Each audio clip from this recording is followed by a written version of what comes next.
माय Konkan subscribe करण्यासाठी लाल बटनवर click करा आणि त्यानंतर येणाऱ्या बेल आयकॉनवर क्लिक करून सर्व अपडेट्स आपल्या मोबाईलवर मिळवा। खेड शहरालगतच्या भोसते गावातील नदीम सांगले आणि पोपटाची मैत्री सध्या चर्चेचा विषय बनली आहे। 3 वर्षांपूर्वी या पोपटाचा जीव वाचवणाऱ्या नदीम सांगले यांच्यावर या पोपटानेच आता जीव लावलाय। गेल्या 3 वर्षांपासून हा पोपट यांच्या घरामध्ये कुटुंबापैकीच एक आहे असाच वावरत आहे।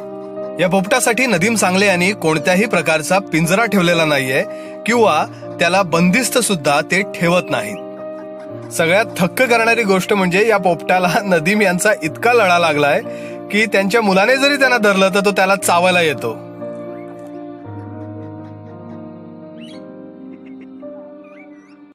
कावल्याने त्याला पकडलं ते पकडून त्याला बाहेर घातला, घरात सोडून आणि त्याला बाहेर सोडायला एकदम घरगुती सर्व मुला बिलाला काही हात लावून देत नाही। मी कुठे झोपलो तरी ते गोळे येणार माझ्याजवळ जास्त असते आणि एक मुलगी आहे तिच्याजवळ असते। इथून 1 किलोमीटर खाली येतो आणायला संध्याकाळी 5 वाजता।